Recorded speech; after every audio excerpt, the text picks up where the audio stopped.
அனைவருக்கும் வணக்கம். தமிழர் ஊடகத்தின் வாயிலாக அர்ஜுன். இன்னைக்கு நாம சந்திக்க இருக்கின்ற ஆளுமை அரசியல் திறனாய்வாளர் ஐயா ரவீந்திரன் துரைசாமி அவர்கள் தான். ஐயா வணக்கங்க ஐயா.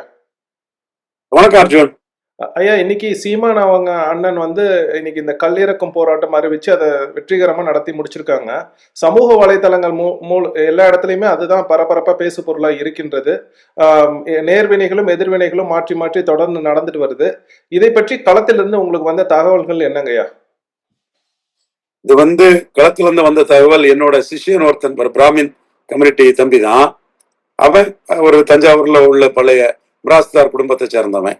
அந்த விவசாயம் அது இதெல்லாம் ரொம்ப தெரிஞ்ச ஒருத்தங்கிறனால அவன் என்கிட்ட சொன்ன விஷயம், சார் இது ஒரு அரை ஏக்கர் வச்சிருந்த எங்க பகுதியில் ஒரு முத்திரையர்னாலும் சரி, அல்லது பெரிய பண்ணையாரா இருந்தாலும், ஒரு சாதாரண விவசாயி அரை ஏக்கர் வச்சிருக்க ஒரு உடையாரா இருந்தாலும் சரி, ஒரு கள்ளர் அகமுட்டையா இருந்தாலும் சரி, ஒரு பறையர் தேவேந்திர குல வேளாளராலும் சரி, யாருன்னாலும், ஒரு அருந்ததியர் சமூக மக்கள்னாலும் சரி, அங்க அரை ஏக்கர்ல அவங்களுக்கு பனை மரம் தென்னை மரம் இருந்தேன்னா அவங்க விவசாய பொருளாதாரத்துல கல்லுக்கு உள்ள அனுமதி கிடைச்சுன்னா அவங்களுடைய வருமானம் கூடும். அதை எல்லாரும் வரவேற்பாங்க. இது டாஸ்மார்க்ங்கிறது 10 முதலாளி சம்பந்தப்பட்டது. ப்ரொடக்ஷன் அண்ட் மார்க்கெட்டிங் ஒரே ஆள் தான். அந்த லெவல்ல இருக்கக்கூடியதுதான் டாஸ்மார்க். இது அதாவது பிராண்டி, விஸ்கி, ரம் போன்ற இதெல்லாம் இது பண்ணது. இது தொழிலாளிக்கு மட்டும் இல்ல, அரை ஏக்கர் உள்ள ஒரு விவசாயிக்கும் ஒரு பெரிய இது. சீமான் இதை தெளிவா எல்லா ஜாதிகளுக்குமானதுங்கிறதையும் எல்லா சமூக தொழிலாளருக்குங்கிறதையும் சரியா கொண்டு போனா தமிழக மக்கள் மத்தியில இந்த இஷ்யூல சீமான் அவுட்ஸ்டாண்டிங்கா இருப்பாரு. அவருக்கு மிகப்பெரிய ஆதரவு வளையம் பெறுவோம். ஏன்னா திமுகவும் அண்ணா திமுகவும் இதுல ஒரே குட்டையில் ஊறிய மட்டைகளா தான் இருக்காங்க. பிராந்தி, விஸ்கி, ரம், ஜின் இதுக்கான ஆட்களா தான் அவங்க இருக்கிறாங்கன்னு சொல்லும் போது சீமானுக்கு இது அவருடைய திமுக வேண்டாம் அண்ணா திமுக வேண்டாங்கிற அந்த இஷ்யூக்கு ஒரு பெரிய பலமா இருக்கும். அதை ஒரு எஸ்டாப்ளிஷ் பண்ணிட்டாரு. ஒரு தலைவரே மரம் ஏறி கல்ல இருக்கிறதுங்கிறது ஒரு பெரிய இதுங்கிறத அந்த தம்பி சொன்னான். என்னோட பார்வையில இது திமுக ஏன் அரெஸ்ட் பண்ணலன்னு சொன்னா, இன்னைக்குள்ள கவர்மெண்ட் இதுபடி அஃபென்ஸ், இதுல பெண்கள் எல்லாம் கைது செய்யப்பட்டிருக்காங்க. அந்த சீதாலட்சுமி அந்த சகோதரி இங்க கேண்டிடேட், ஈரோடு கிளர் கேண்டிடேட், அவங்களும் மரம் ஏறினாங்க பார்த்தேன். சோ நீங்க யாரையும் அரெஸ்ட் பண்ணலன்னா அது என்ன இது இங்க வரும்னு சொன்னா, என்ன இது திமுக இதுல விட்டு கொடுக்குறாங்கன்னா அது ஒரு காஸ்ட் கன்சல்டேஷன் சீமான நோக்கி போயிருமோங்கிற இதுலதான் அவங்க அரெஸ்ட் பண்ணாது. அல்லது அவங்க அரெஸ்ட் பண்ணணும். It is an offence. இன்னைக்குள்ள தமிழக அரசு சட்டப்படி, போலீஸ் ஆக்ட் படி, இந்த ப்ரொஹிபிஷன் ஆக்ட் படி இது ஒரு அஃபென்ஸ். ஏன்னா பிராந்தி சாராயம் குடிக்கலாம், கல்லு கூடாதுங்கிறதான் நம்ம சட்டத்துல இருக்குது, அரசு தமிழக அரசு சட்டத்துல. அப்ப அவங்க அரெஸ்ட் பண்ணணும். அரெஸ்ட் பண்ணா சீமான் கான்ஸ்டியூஷன்ல அப்படி இருக்குதுன்னு கல் நல்லசாமி அவங்க ஒரு ஆர்குமெண்ட் வைக்கிறாங்க. எனிவே மற்ற சாதாரண ஜனங்களை அரெஸ்ட் பண்ணக்கூடிய அரசு சீமான அரெஸ்ட் பண்ணலன்னா இது வேற ஒரு சோசியல் போலரைசேஷனுக்கும் ஒரு காஸ்ட் கன்சல்டேஷனுக்கும் சீமான நோக்கி நகர்ந்துருங்கிற அடிப்படையில ஸ்டாலின் ப்ரூடண்டா தான் அதை பண்ணல. சோ அரெஸ்ட் பண்ணாததே சீமானுக்கு வெற்றி. பட் சீமான் இதுல டாக்ட்ஃபுல்லா என்ன செய்யணும்னா, ஒரு ஜாதியோட இதை கம்பைன் பண்ணதுக்கு தான் மற்றவங்க பார்ப்பாங்க. இப்ப நீங்க இந்த தொழில் நாடார், சாணார், கிராமணி இந்த சமூக மக்கள் பண்ணிட்டு இருக்கிறாங்க. முக்கந்தர்னு சொல்லக்கூடிய அந்த சமூக மக்களும், மூப்பர்னு ஈரோடு, திருப்பூர், பொள்ளாச்சி இந்த சைட்ல அழைக்கப்படக்கூடிய அந்த சமூக மக்களும் இந்த தொழிலை பண்றாங்க. ஆனா அதையும் தாண்டி வரதமுலகத்துல எம்பிசி மக்கள் நிறைய பண்றாங்க. தென் அட்டவணை பிரிவு மக்கள் நிறைய பண்றாங்க. சோ வரதமுலகத்துல அட்டவணை பிரிவு மக்களும் எம்பிசி மக்களும் தான் பெரிய அளவுக்கு இந்த தொழில இருக்கிறாங்க. அது இன்னைக்கு கூட மணிகண்டன் வீராசாமின்னு விஜய் சார்பா ஒரு நண்பர் கூட இந்த இஷ்யூ அண்ணன் சீமான் எடுத்திருக்கிறது சூப்பர் இஷ்யூ, நானே பேசலான்னு இருந்தேன், நீங்க பேசுங்க என்கிட்ட சொல்லிட்டு போனாங்க. ஒரு அட்வொகேட் தம்பி, வரதமலத்தை சேர்ந்த ஒரு தம்பி தான். சோ இது தொழிலாளர்னு எடுத்துட்டா அனைத்து ஜாதி தொழிலாளர்களையும் சார்ந்த ஒரு விஷயம். முதலாளின்னு எடுத்துட்டா அரை ஏக்கர் வச்சிருக்கக்கூடிய முத்தரையர்ல இருந்து தென் அருந்ததியர்ல இருந்து எந்த ஒரு சமூகத்துக்கும் பொருளாதார ரீதியா எந்த ஒரு விவசாயத்துக்கும் சமூக விவசாயிகளுக்கும் நன்மை தரக்கூடியது. சோ இதெல்லாம் மக்கள் மத்தியில கொண்டு போகும்போது சீமானுக்கு இந்த விஷயம் 2026 மிகப்பெரிய ஒரு சக்தியை கொடுக்கும். திமுக அண்ணா திமுக வேண்டான்னு சொல்லக்கூடிய சீமான் பல இஷ்யூஸ எடுத்துட்டு போறாரு. அதுல இது மிகப்பெரிய ஒரு பலன் கொடுக்கக்கூடிய ஒரு இஷ்யூ தான். கவர்மெண்ட் அதை அணுகுன முறையே சீமானுக்கு அது வெற்றிங்கிறத காட்டுது. அதே வேளையில சீமான் அந்த கூட்டத்திலே ஆடு மாடு மேய்க்கும் தொழிலாளர்களுக்கு, அதுவும் எல்லா ஜாதி எல்லா விவசாய வீட்லயும் ஆடு மாடு இருக்கும். அது நாடாரா இருந்தாலும் சரி, கல்லரா இருந்தாலும், அகமுடையா இருந்தாலும், உடையாரா இருந்தாலும், வன்னியர் இருந்தாலும், எல்லா விழால கவுண்டர் இருந்தாலும், எல்லா சமூக மக்கள் வீடுகள்லயும் ஆடு மாடு இருக்கும். பட் குறிப்பா ஒரு சில சமூகங்கள் மட்டும் அதுக்குள்ளே வந்து பெரிய அளவுல செய்வாங்க. ஊர் ஊரா ஆடு மாடுகளை சென்று மேய்ச்சி, இன்னும் பழைய காலங்கள்ல அப்படி இருக்கும். ஆட்டுக்கடை எல்லாம் விவசாய நிலங்கள்ல போடுவாங்க. அப்படிப்பட்ட ஒரு தன்மைகள் அங்க இருந்தது. அங்க ஆடு அடையிறதுக்கு இடம் கொடுப்பாங்க. அந்த இடத்துக்குள்ள விவசாயி கொடுக்குறதுக்கு வந்து இந்த ஆட்டோட இந்த புழுக்கன்னு சொல்லுவாங்க இல்லையா, அது பெரிய ஒரு புறமா அந்த தோப்புக்கு அது பயன்படும். எல்லா இடங்களையும் அதை காணலாம். இப்போ அந்த மேய்ச்சல் நிலங்கள் வந்து அரசியல்வாதிகளாக திமுக அதிமுக காரங்களால அபகரிக்கப்பட்டிருக்கு. இயல்பா ஆடு மாடு நுழையாத அளவுக்கு வன பாதுகாப்பு அது இதுன்னு அந்த நிலங்கள் வந்து அக்சஸ் இல்லாம செய்யப்பட்டிருக்குது. சோ ஆடு மாட்டுக்கு கிடைக்க வேண்டிய புல், பச்சை பச்சை இலைகள் இதெல்லாம் கிடைக்காம வந்து தடுக்கப்படக்கூடிய முயற்சியை மீறி ஆடு மாடுகளுக்காக ஒரு போராட்டம் நடத்துறதை அவர் அன்னைக்கு அனௌன்ஸ் பண்றாரு. சோ மரமேறு தொழிலாளர்களும் சரி, ஆடு மாடு மேய்ப்பர்களும் சரி, நெசவாளர்களுக்கெல்லாம் சரி, மீன்பிடி மீனவர் சகோதரர்களுக்கு 6 மாசம் இருந்தாலும் சரி, சீமானுங்கிறவன் ஏழை எளிய விவசாயிகள், ஏழை எளிய விவசாய தொழிலாளர்கள், சிறு விவசாயிகள், இவர்கள் நலனுக்கானவன்கிறது தான் சீமானுக்கு கான்செப்ட். சோ இதுல சீமான் கொண்டு வர்றது ஜாதி ரீதியா இதை மற்றவங்க அடிக்க பார்த்தாலும், சீமான் இயல்பா இதை கொண்டு வர்றது கிளாஸ் டிஃபரன்ஸ், வர்க்க வேறுபாடு, அதைத்தான் சீமான் கொண்டு வர்றாரு. அதனாலதான் இந்த போராட்டத்தின் போது ஆடு மாடு தொடர்பான தொழில் சமூகங்களுக்கும் எல்லாருக்கும் தான், அது எல்லாரும் தான் இருக்கான்னு சொன்ன இல்லையா, அந்த இதை அவர் அனௌன்ஸ் பண்றாரு.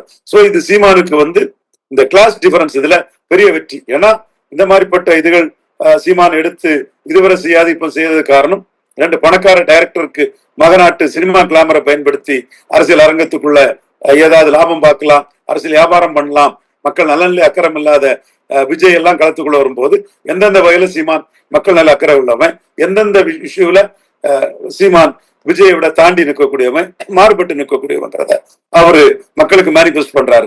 பஞ்சமரல்ல மீட் பண்ணாலும் சரி, அருந்ததியர் உள்வேற்கு தொடர்பாட்டு பரையர் தேவேந்திரகுல வேளாளருக்கு 5% இடஒதுக்கீடு உயர்த்தணும்னாலும் சரி, மேல்பாதி மங்கலம் திரௌபதி அம்மன் கோயில் ஆலய நுழைவு போராட்டம்னாலும் சரி, எல்லாமே விஜய் வந்து மேனாமணிக்கு ஒரு நோகாம ஏதாவது பண்ணணுங்கிற கூடிய ஒயிட் காலர் பொலிட்டிக்ஸ் தான் விஜய் பண்றாரு. இஷ்யூ எடுத்து ஃபைட் பண்றது சீமான் தாங்கிறத கொண்டு போறாரு. இதுல விஜயால சீமானுக்கு லாபம்ங்கிறத நான் தொடர்ந்து சொல்லிட்டு இருக்கிறேன். இது வந்து ஒரு கோடி மக்களை ரீச் ஆகும்னா, விஜய் இந்த மாதிரிப்பட்ட இஷ்யூல வந்து ஒரு ஈடுபாடு இல்லாம அதுல 2 கட்டானாக இருக்கிறாருங்கிறது வெளியே வரும்போது, இது 2 கோடி மக்களுக்கு வந்து இந்த சீமான் இப்படி ஒரு இஷ்யூல இருக்காருங்கிறத ரீச் பண்ண வைக்கும். இதுதான் வந்து தமிழ் தாயின் பிள்ளைகள் தான் தெலுங்கு, கன்னடம், மலையாளம், துளுங்கிறது சீமான் சென்ட்ரிக்காட்டு வரும்போதே, அது மன்னிக்கவும் கமலஹாசன் சென்ட்ரிக்காட்டு அது வரும்போது, சீமான் அதை பேசும்போது 1 கோடி பேரை ரீச் ஆகுதுன்னா, கமலஹாசன் சென்ட்ரிக்காட்டு ஒரு பிரபல நடிகர்னு சொல்லும் போது அது 2 கோடியை ரீச் பண்ணுது. நான் அதை பற்றி பேசினதே 25,000 ரீல்ஸ் அந்த தளங்களை போனதாட்டு அந்த யூடியூப்ல உள்ள நண்பர் என்கிட்ட சொன்னார், யாசர் சொன்னாப்ல, அது அனுப்பி விட்டுருக்கிறாப்ல. அப்போ அந்த ரீச் வந்து ஜாஸ்தி ஆகுது.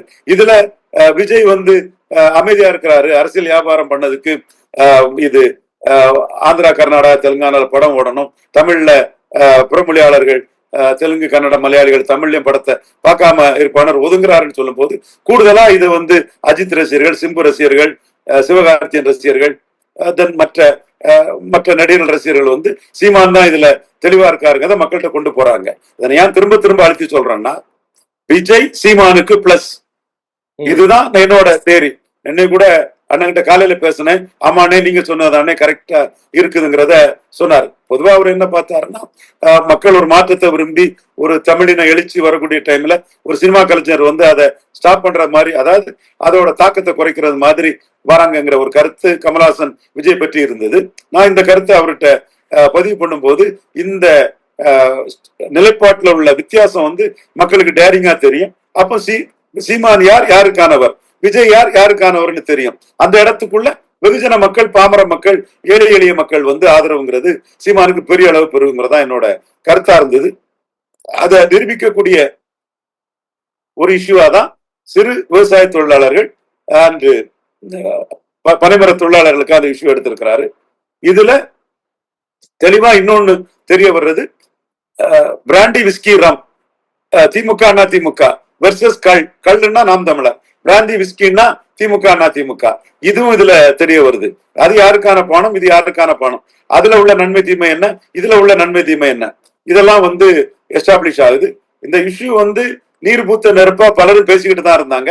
இன்னைக்கு சீமான் இதை ஒரு பெரிய இஷ்யூ எடுக்கும்போது தமிழக மத்தியில பெரிய தாக்கத்தை ஏற்படுத்தி இருக்குது. இன்னும் குறிப்பா இதோட தாக்கம் இன்னும் 8 மாசம் இந்த ஆட்சி தேர்தல் காலங்கள் வர பொய் வழக்குகள் எதுவும் போடாத அளவுக்கு ஒரு பாதுகாப்பு இந்த போராட்டம் கொடுக்கும்னு நான் கருதுறேன்.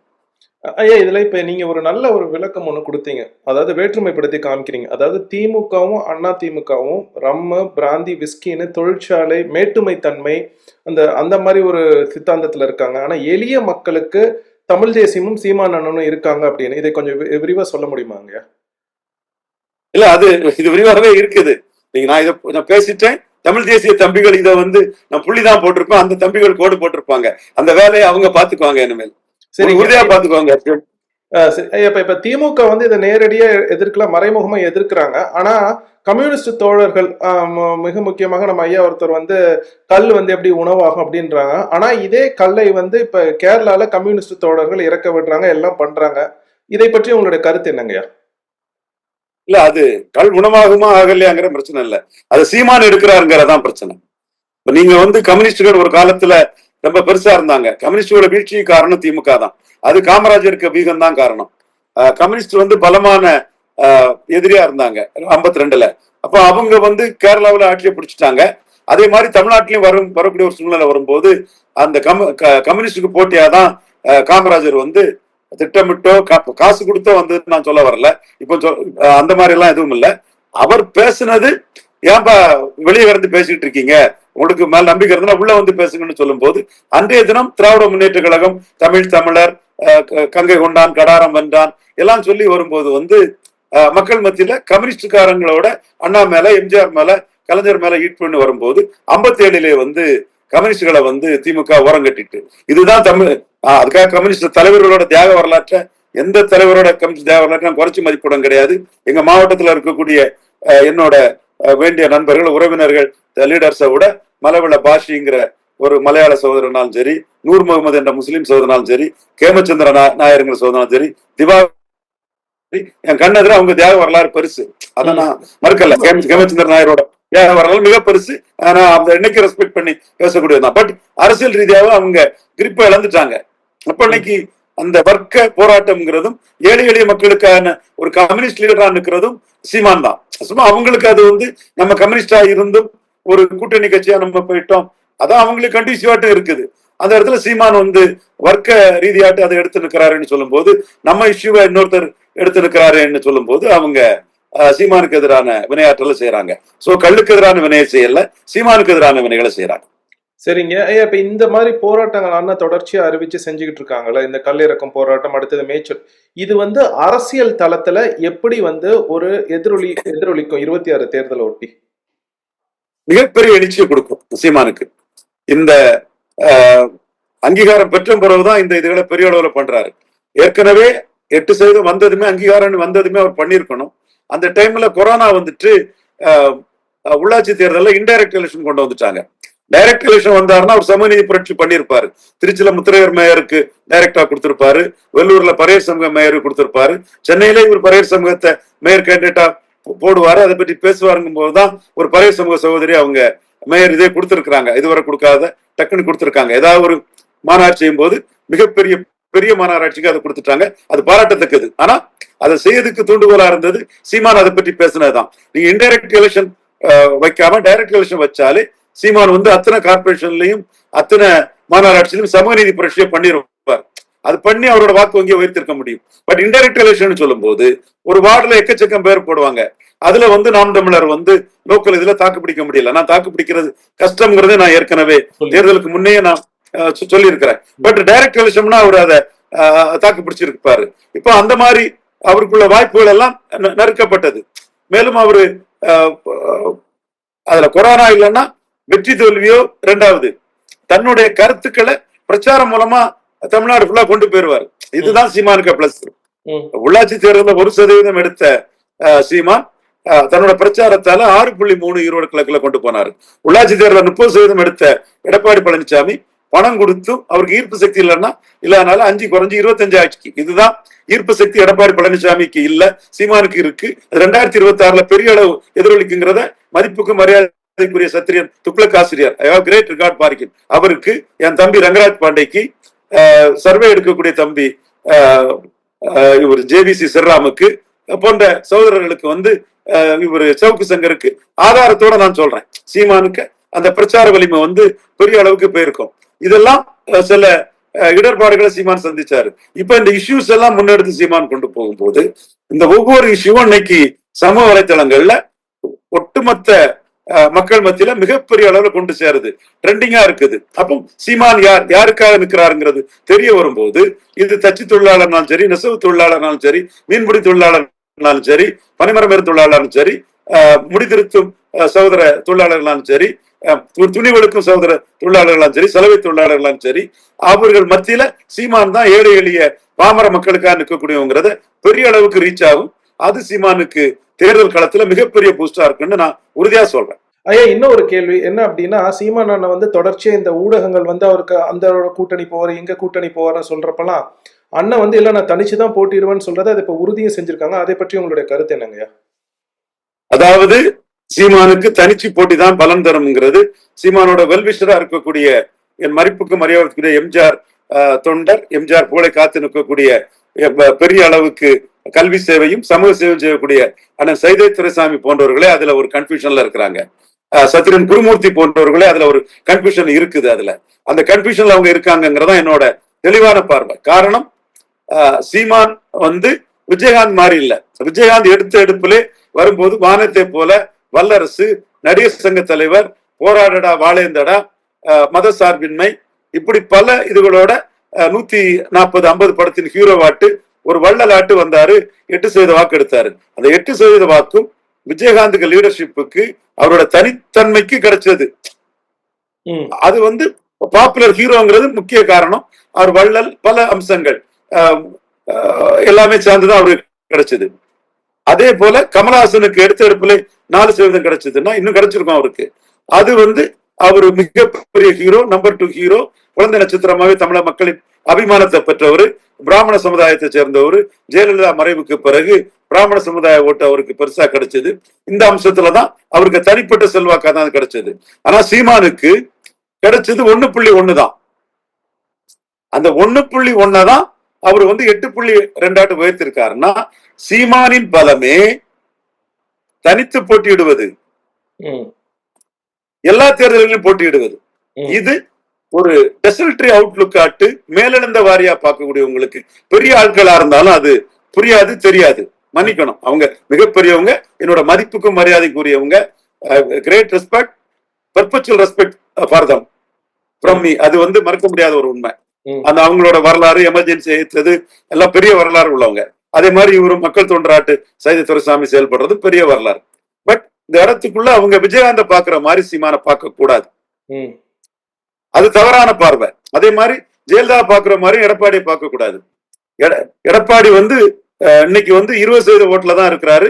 பொருந்தா கூட்டணி அமைச்சுக்கிட்டு திண்டாடுறாரு, தள்ளாடுறாரு. 26ல அவரு மோடிக்கு எதிராக, பாஜகவுக்கு எதிராக கூட்டணி வைக்க வேண்டிய மக்களவை தேர்தல்ல வைக்காம தோல்வியை தழுவிக்கிட்டு இப்ப அன்னைக்கு சொன்னதுல இருந்து மாறி நிலைப்பாட்டுல இருந்து மாறி இருக்காரு. 19.4% வாக்கெடுத்த எடப்பாடி பழனிசாமி நிலைப்பாட்டுல இருந்து மாறி இருக்கிறாரு. அதாவது பாஜக வேண்டாம், காங்கிரஸும் வேண்டாம், நான் நவீன் பட்நாயக் மாதிரி வருவேன், ஜெகன் ரெட்டி மாதிரி வருவேன்லாம் பேசினவரு தோத்த பிறகு நிலைப்பாட்டுல இருந்து மாறி பல்ட்டி அடிச்சிருக்கிறாரு. சீமான் அதே நிலைப்பாட்டுல 8% வாக்கெடுத்தவரு. திமுகவும் அண்ணா திமுகவும் காங்கிரஸ் பாஜகவின் ஒட்டுண்ணிகள், ஊதுகுழல்கள், தொங்கு சதைகள்னு இருக்கிறாரு. அப்ப அந்த நிலைப்பாட்டுல இருந்து எடப்பாடி மாறினதும், சீமான் நிலைப்பாட்டில இருக்கிறதும், எடப்பாடிக்கு அந்த கூட்டணியா 23%, தனியா 19.4%, ரெட்டலையில 20.4% எடுத்த போட்ட வாக்காளர்கள் எடப்பாடி தலைமை பண்புல இருந்து சறுக்கிட்டாரு, நழுவிட்டாரு, வலியிட்டாரு, அவர் வீக்கன் ஆயிட்டாரு, அவர் நிலைப்பாட்டுல இருந்து பல்ட்டி அடிச்சிட்டாரு. சீமான் உறுதியான நிலைப்பாட்டுல இருக்கிறாருன்னு அந்த எடப்பாடிக்கு என்ன ஸ்டாண்டுக்கு வாக்களிச்சாங்களோ அதே ஸ்டாண்ட்ல இருக்கக்கூடிய சீமானுக்கு அந்த வாக்குல ஒரு பகுதி ஷிஃப்ட் ஆகி வர்றதுக்கு வாய்ப்பு இருக்குது. அப்ப ஜெயலலிதா மாதிரி இல்லாம நிலைப்பாட்டை மாத்தின ஜெயலலிதா மாதிரி 37% பலம் இல்லாம ஒரு 20% பலத்தை வச்சுக்கிட்டு அதிலும் நிலைப்பாட்டை மாத்தின எடப்பாடி பழனிசாமி பலகீனம் அடைவார். ஒண்ணு. ரெண்டாவது, எடப்பாடி பழனிசாமி மாற்றுங்கிறதுலே கேள்விக்குறி ஆயிருக்குது. அந்த இடத்துக்குள்ள டாக்டர் ராமதாஸ், அன்புமணி ராமதாஸ், ஏன்னா டாக்டர் ராமதாஸ் தான் மெயின், அன்புமணி ராமதாஸும் மாம்பழத்தை எடுத்துக்கிட்டு இவரு கூட அண்ணாமலை கூட அவர் பயணிச்சதும் அந்த இது நம்ம பார்த்தோம். சோ இவர்களுக்கு பயந்து அவர் களத்துக்குள்ள வராதது அவருக்கு லீடர்ஷிப்பை வட தமிழகத்துல அடிக்குது. குறிப்பா வன்னியர் அல்லாத தமிழ் சமூக மக்கள் மத்தியில அடிக்குது. நான் வெளிப்படையா ஓப்பனா தான் சொல்றேன். ஏன்னா கிராஸ் செக்ஷன்ல நான் பேசுறேன், பாக்குறேன். அப்போ ராமதாஸுக்கும் அன்புமணிக்கும் பயந்து ஓடிட்டாரு எடப்பாடி பழனிசாமி. சீமானு நிக்கிறாரு, உன்னையாட அடிக்க சொன்னேன், பறையதான அடிக்க சொன்னேன்னு போல்டா கேட்கிறாரு. ஜாதிவாரி கணக்கெடுப்பு நடத்தி தான் இடஒதுக்கீடு கொடுக்கணும், அது கூடுதலோ குறவோ ஜாதிவாரி கணக்கெடுப்பு நடத்தி தான் கொடுக்கணுங்கிறாரு. பட் எடப்பாடி அந்த இடத்துல ஒரு பலகீனத்தை அடைகிறார். அடுத்த கட்டம், எடப்பாடி பழனிசாமி ஈரோடு கிழக்குல வராததுல கொங்கு வேளாளர் அல்லாத சமூகங்கள் மத்தியிலையும் சீமானுக்கும் எடப்பாடிக்கும் அந்த டிஃபரன்ஸ் குறைவா போயிரும். சீமானுக்கு பிரச்சார வழி மேல சீமான் 8.3 13.3 ஆக்கிடுவாரு. நம்ம 23 18 ஆக்கிடுவோம். சீமானுக்கும் நமக்கும் கூட்டணி இருந்தும் கொங்கு மண்டலத்துல 5% தான் குறைவுன்னா சீமானுக்கு பிரச்சார வழி மேல 26லயும் மேல போயிருவாரு சீமானுங்கிறத மறைக்கிறது களத்துக்குள்ள வரல. சீப்பா மறைச்சிட்டா கல்யாணம் நின்னு போகுமா? அப்ப இந்த இடத்துக்குள்ள அண்ணாமலை நிக்காததும் பெரிய அடி.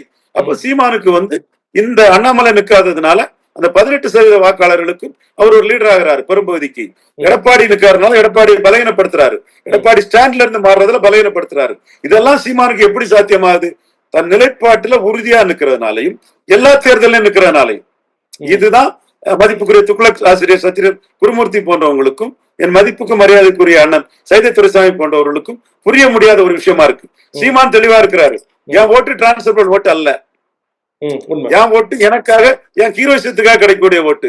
அப்ப டிரான்ஸ்பர் ஓட்டு இல்லாத போது அவங்கள்ட்ட போய் ஏன் லோட் போடணும்? 8 17 ஈஸியா மாத்திரலாம். என்டிஏக்கு ஓட்டுல ஒரு பெரும் பகுதி அண்ணாமலை ஈரோடு கிழக்குல நிற்காததும் அண்ணாமலை மாற்றப்பட்டதுலயும் வரும். என்டிஏ ஓட்டர்ஸ் 18%, ஜெயலலிதா ஊழல் பெருச்சாளி, பசுமன் ஐயா முத்துராமலிங்க தேவர் ஓட அந்த ஆன்மீக அரசியலை கண்டு பயந்து மதுரையில அண்ணா ஓடிட்டாரு, எடப்பாடி தற்குறி, இந்த மாதிரி சொல்லி ஒரே குட்டையில் உரிய மட்டைகள் திமுக அண்ணா திமுகவின்னு சொல்லி அண்ணாமலை எடுத்த ஓட்டு. இப்போ அதுல அவங்க எடப்பாடி கூட கூட்டணி போகும்போது, இவர்களும் நிலைப்பாட்டை மாற்றி போகும்போது, அது மக்களவை தேர்தலில் கூட்டணி வைக்காம சட்டமன்ற தேர்தலில் கூட்டணி வைக்கும் போது அதுலயும் பெரும் பகுதி சீமானுக்கு அந்த வாக்கு வர வாய்ப்பு இருக்கு. சோ தெளிவா சீமானுக்கு எல்லா தேர்தலும் இருக்கிறதுனாலையும் தனித்து போட்டியிடனாலும் ஒரு மிகப்பெரிய ஜம்ப் 17% வரை ஒரு என்னோட கணிப்புல போறதுக்கு வாய்ப்பு இருக்குது. அப்படி இருக்கக்கூடிய சூழ்நிலையில இவங்க எடப்பாடிக்கு பின்னாடி சீமான் போடணும்னு சொல்றது, இவங்க நுணுக்கமா மைக்ரோவா அரசியல் தெரியல, மேக்ரோ அரசியல பேசுறாங்க. கடந்த காலத்தின் கைதிகளா இருக்காங்க. மதிப்புக்குரியவர், மரியாதைக்குரியவர்கள், பாசத்துக்குரியவர்கள், அது வேற. பட் இஷ்யூன்னா மிஷின்னா ரவீந்திரன் துரைசாமி தன்னோட கருத்தை தெளிவா சொல்லக்கூடிய, அதுதான் என்னோட ஸ்பெஷாலிட்டி. அவங்களோட மதிப்பு, மரியாதை, அன்பு, பாசங்கிறது வேற. கருத்து வேறுபாடை தான் இதுல முன்னெடுத்து வைக்கிறேன். அப்ப சீமான் ஓட்டுங்கிறது எல்லா தேர்தலும் இருக்கிறதுனாலையும் தனித்து போட்டியினாலும் வரக்கூடிய ஓட்டு. அவர் கமலஹாசன் மாதிரியோ விஜயகாந்த் மாதிரியோ செல்வாக்கானவர் அல்ல.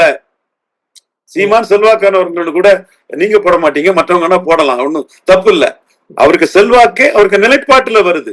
அப்ப நிலைப்பாட்டை மாற்றும் போது அவர் மிகப்பெரிய வீழ்ச்சியை சந்திப்பார். அது சீமானுக்கு தெரியுது.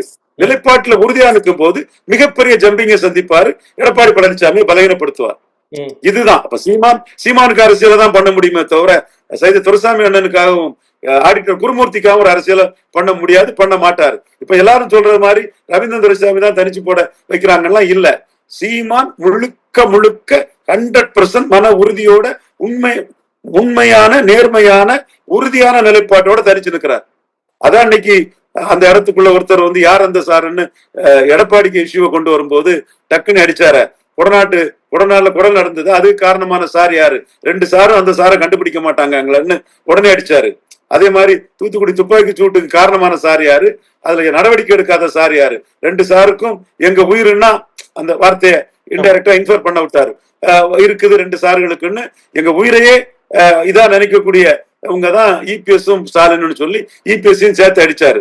சோ சீமானுக்கு அரசியலுங்கிறது ஒரே குட்டையில் ஊறிய மட்டைகள்னு சொல்லி இறக்கும் தருவாயிலும் 35 to 40% மக்கள் ஆதரவை பெற்றிருந்த பெருந்தலைவர் காமராஜோட அந்த வார்த்தைகளை சொல்லி களமாடின அண்ணாமலை அவர் ஈரோடு கிழக்கிலையும் 2026 அதை செயல்படுத்த முடியாதது.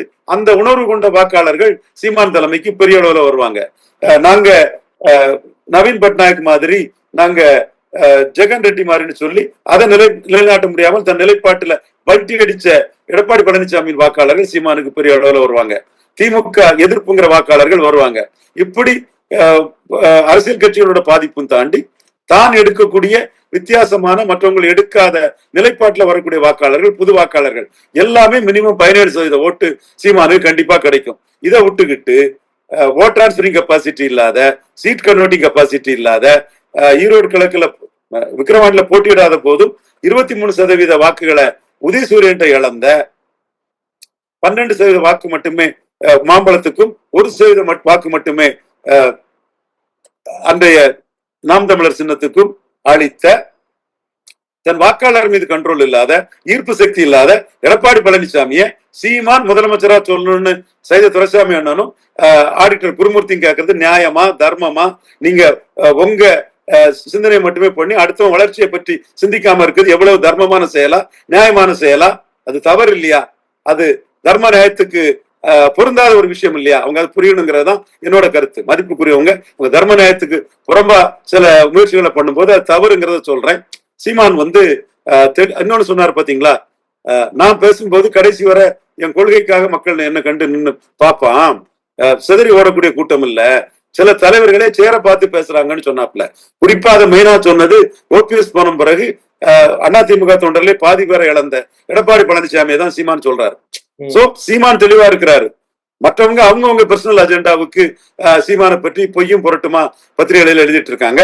முந்தானத்து தினமரன் எழுதினதையே நேத்து தூத்துக்குடி பேட்டியில தெளிவுபடுத்திட்டு போயிட்டு இருக்கிறாரு சீமான். சோ மீண்டும் நான் சொல்றேன், சீமானுக்கு பலம்ங்கிறது எல்லா தேர்தலையும் நிற்கிறது, 214 தரிச்சு நிற்கிறது.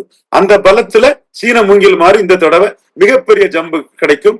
அதுவும் விஜய் இன்எலிஜிபிள்ங்கிறதும் விஜய் இஷ்யூலெஸ்ங்கிறதும் சீமானுக்கு மிகப்பெரிய ஒரு ஜம்ப இந்த முறை கொடுக்கும். இன்னும் இதை நான் இன்னும் விலைக்கு சொல்லணும்னா,